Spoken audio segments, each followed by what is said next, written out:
వారు పోరాడినారు, ఇప్పుడు ఓపెన్గా వస్తారు, అంతకంత నష్టం ఏముంది? కాంగ్రెస్ పార్టీ ఇవాళ ప్రజల గుండెల్లో ఉంది.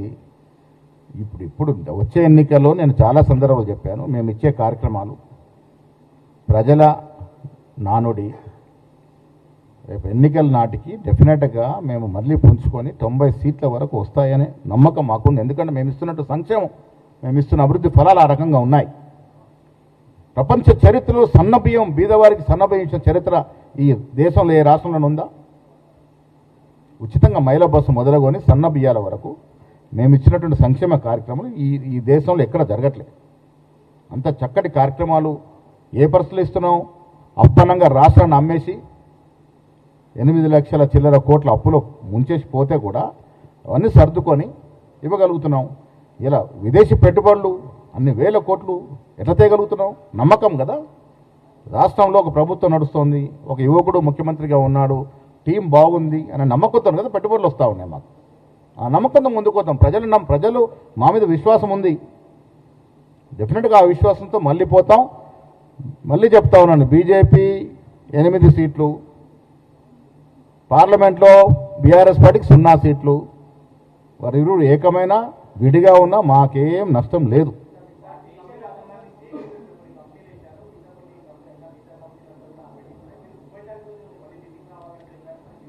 ఖర్గే గారు ఢిల్లీలో లేనందుకు మేము తిరుగు ప్రయాణమయ్యాం. ఖర్గే గారు ఇంకా ఢిల్లీకి రాలేదు. ఖర్గే గారు వచ్చిన తర్వాత మళ్ళీ పిలుస్తారని ఆశిస్తూ ఉన్నాం.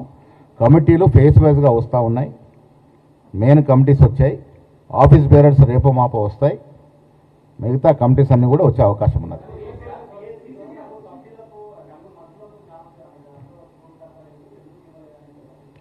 మంత్రులందరూ కూడా ప్రత్యేక ఆహ్వానితులుగా ఉన్నారు. దాంట్లో స్పెషల్ ఇన్వైటీస్లో కుల సమీకరణ మునుపెప్పుడు లేని విధంగా పొలిటికల్ అఫైర్స్ కమిటీ ప్రముఖమైన కమిటీ. మీరు చూడండి ఒక్కసారి కమిటీని ముందర వేసుకొని ఏ రకంగా రిప్రజెంటేషన్ ఇచ్చాం. సమాజంలో పెద్ద కులాలైనట్టు అందరికీ కూడా దాదాపుగా రిప్రజెంటేషన్ ఇవ్వగలిగినాం.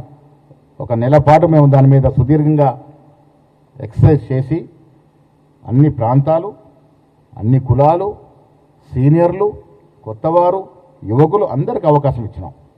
పెద్దలందరి యొక్క సలహాలు సూచనల కొరకు పెద్దల కమిటీ వేసాం. ప్రతి 3 నెలలకు ఒకసారి కమిటీ సమావేశం అవుతుంది. వారి సలహాలు సూచనలు ప్రభుత్వానికి కానీ పార్టీకి కానీ వారి సూచనలు సలహాలు తీసుకుంటాం. Political affairs committee day to day యాక్టివిటీస్లో పొలిటికల్ అఫైర్స్ కమిటీ పనిచేస్తుంది. ఇది కాకుండా డిసిప్లిన్ కమిటీ వేసాం, సంవిధాన్ బచావో కమిటీ వినయ్ కుమార్ నేతృత్వంలో వేసాం, వంశచంద్ర నేతృత్వంలో డీలిమిటేషన్ కమిటీ వేసాం. రకరకాల కమిటీలు వేసి ప్రజలకి చేరువలో ఉండాలి, మేము ఇస్తున్న ఫలాలు ప్రజలకు అందాలి, అందే విధంగా చూడడమే పార్టీ యొక్క పని. ఆ రకంగా ముందుకు పోతాం. త్వరలోనే మొత్తం కమిటీస్ వస్తాయి. ప్రజలకి ప్రభుత్వానికి మా అధికార ప్రతినిధులు కానీ మా ఆఫీస్ బేరర్స్ అందరూ కూడా వారధులుగా ఉంటారు.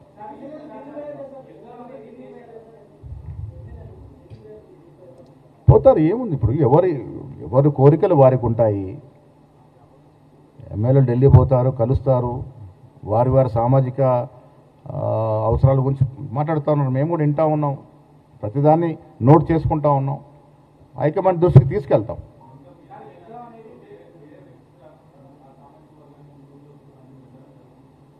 సరే, ఇప్పుడు ఒక యాక్టివిటీ జరిగినప్పుడు పార్టీలో రకరకాల ఊహాగానాలు వస్తాయి.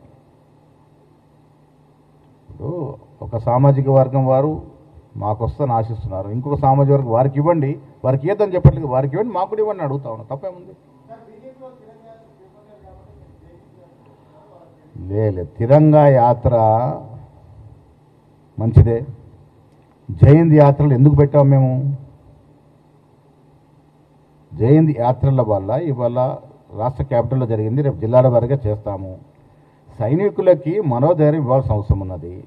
వారు కదా బార్డర్లో ఉండి ప్రాణాలకు తెగించి ప్రాణాలు అర్పించి పోరాడి దేశాన్ని రక్షిస్తూ ఉన్నారు. వారికి బాసటగా ఉండాలని, వారికి మనోధైర్యం ఇవ్వాలని, మోరల్ సపోర్ట్గా ఉండాలని జయంతి సభలు పెడతా ఉన్నాం. ద్వారా వాస్తవాలు కూడా ప్రజలకు చెప్తా ఉన్నాం. చాలా వాస్తవాల్ని కేంద్ర ప్రభుత్వం దాస్తూ ఉంది. ఆ వాస్తవాలు తెలవాలి కాబట్టి జయంతి సభలు పెడతా ఉన్నాం.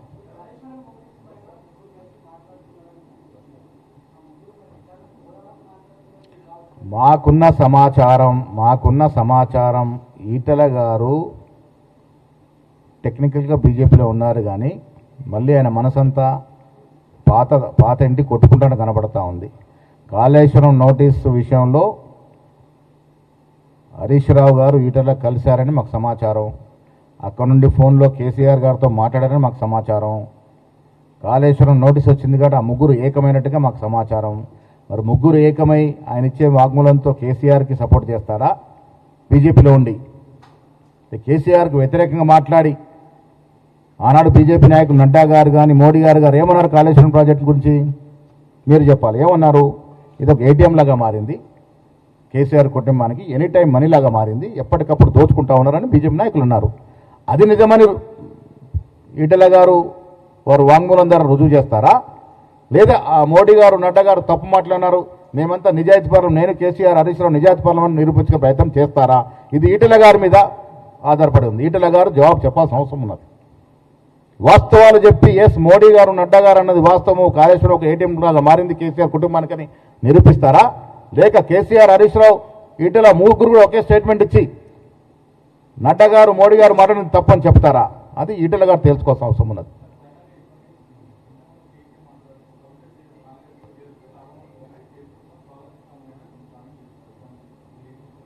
కేకి గారు అన్న దాంట్లోకి నేను పోను. ప్రస్తుతానికి కాంగ్రెస్ పార్టీలో చర్చ లేదు.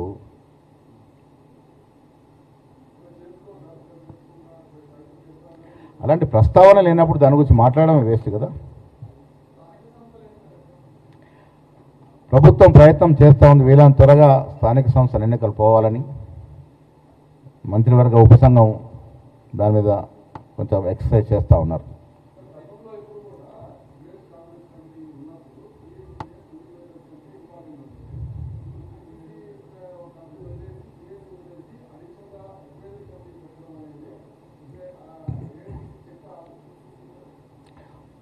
కొందరిని సేవలు కొన్ని కమిటీల ద్వారా వాడుకోవాలని ఇప్పుడు అడ్వైజరీ కమిటీ అనేది యావత్ దేశంలో ఇస్తూ ఉన్నారు. ఇప్పుడు సీనియర్లు అయ్యారు. ఇప్పుడు ఫీల్డ్లో ఉండేవాళ్ళు యువకులు ఫీల్డ్ యాక్టివిటీ చేస్తారు. సీనియర్స్ వారి యొక్క ఆలోచనలు వారికి ఉన్నట్టు అనుభవాన్ని మా పార్టీకి కానీ పార్టీ ద్వారా ప్రభుత్వానికి కానీ వారు సలహాలు ఇచ్చే విధంగా వారి సేవలు అందుకోవాలని ఆ ప్రత్యేకమైన కమిటీ వేయడం జరిగింది. ఎస్, జూన్ 2 ఇంకేం చెప్తాం, అవతరణ దినోత్సవం ఘనంగా జరుపుకుంటాం. సోనియా గాంధీ దినం జూన్ 2 అనేది సోనియా గాంధీ గారు బహుమతి ఇచ్చినటువంటి దినం.